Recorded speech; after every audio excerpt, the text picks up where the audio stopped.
So the Way of Water, yeah, it basically carries on. I think the guy, I can't even remember, Jake, I think he's become sort of married and he's had kids. You know, Yep. Jake was the Avatar guy that was, and Yep. and you've got the general. The general's an Avatar now, Yeah, so he's General Quaritch, played by yeah, Stephen Lang, the bad guy in yeah. the first So one. and there's all these teenage kids. Anyway, so yeah, so basically you have a little bit of a battle with like in the forest, and then they decide that he's going to take all his kids and go and live with the water tribe, you know. Yeah. And of course, the leader of the water tribe, he's got kids, and he just happens to have a girl that's about the same age as the older, you know, the second one. So, and so you get this action scene at the start, which it's like, yeah, I mean that's okay, and then you just get they go to this water tribe, and then you've got like three-quarters of the film of just like teenage angst, like melodrama, sort of, you know, oh, we'll show you what to do, and a little bit of flirting and a little bit, you know, and it's just like, and that part they're trying to, that's where they go swimming with the jellyfish and all the things, you know, and it's just like so long of that. It's like, oh, come on, do something. It's like, oh, marina, aquamarine, you know, it's all like swimming all through this stuff, and it's like, okay, okay. And then they find out that obviously what's going to happen. The general finds out where they are. So there's a bit of a, you know, they have to go.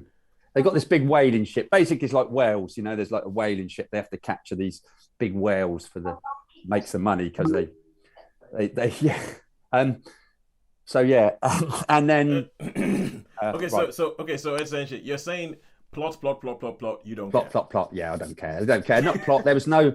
I mean, I had no sympathy with any of the characters, and the final 20 minutes was just like I I was huffing and puffing and crossing my legs and thinking, oh my god, so many inconsistencies. So like, what I don't understand.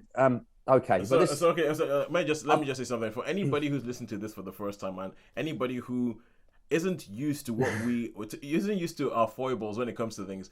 Sean huffing and puffing and crossing his leg and getting more and more upright in his seat agitated, yeah. equals not enjoying the film. Yeah. Equals this is not good. This is not good. The thing is, what I don't understand is okay. Maybe one of the inconsistencies. I don't suppose this is much. You can swim underwater and hold your breath for ages. Yeah, you could swim, and so I mean, if you could swim under the water, the top of the sea catches fire. Would you swim away from danger, or would you swim back to where the danger is? You know what I mean? It's like, come Oh, on. It's like, come on, why are you doing that? You could quite easily go this way. Why are you going that way? Oh, I know why you're going that way. Because you're gonna have a stupid thing. And then you've got thousands of people that just disappear and it just goes on. And it's like, well, what happened to all those? Where are they now? You know what I mean? It's like, what's going on? So I should imagine this might appeal to teenagers, but for me, it was I could go a full 7.5 minutes. I was thinking of all the stuff I could possibly, but it'd be too much to go on. So yeah, so not a very good film.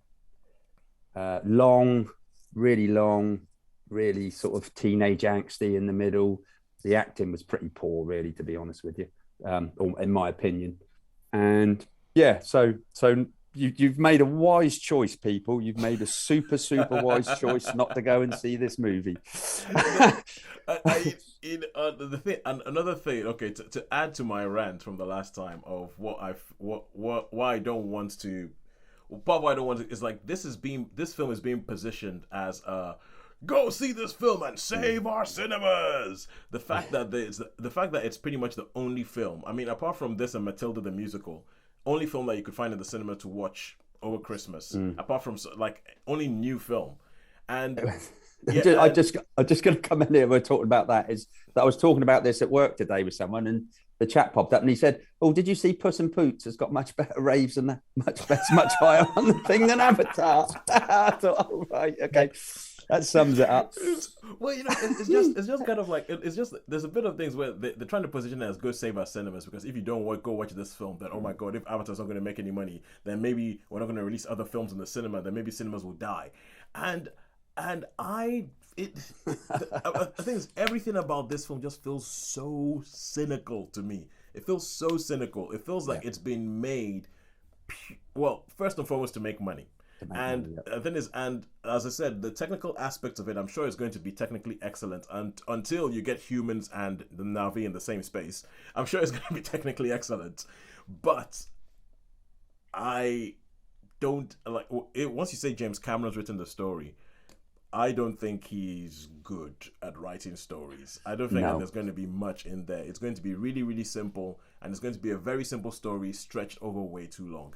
So yeah, I'm gonna wait until that comes out on Disney Plus. Watch it then, and if I'm part of the death of cinemas, well, they should have tried harder and not just giving me Avatar. Yeah. They Yeah. should have given me Yeah. something else to watch Yeah, over yeah, yeah. Christmas. For the Yeah. Christmas break. So you did make a wise choice there, people. So how many? Okay, sure. How many stars? Okay. Yes. How many stars? Oh, this is a tough one. From a personal point of view, probably. I mean, I should imagine it would appeal to certain people. Certain people would like it. Maybe young adolescents, or young adults or whatever they call them. That I Yeah. don't know. You allowed to call them adolescents? Young I think adolescence is still okay. adolescents. Yeah. You have to be so careful these days. But yeah, so I think it might appeal to some of them. Maybe they might enjoy it. But for me personally, I could only probably give it a 2 because I was jumping about in my seat and everything else and that. But I would think, really, if I was fair, and some people might like it, they might give it a 3. But from a personal point of view, it's a 2 for me.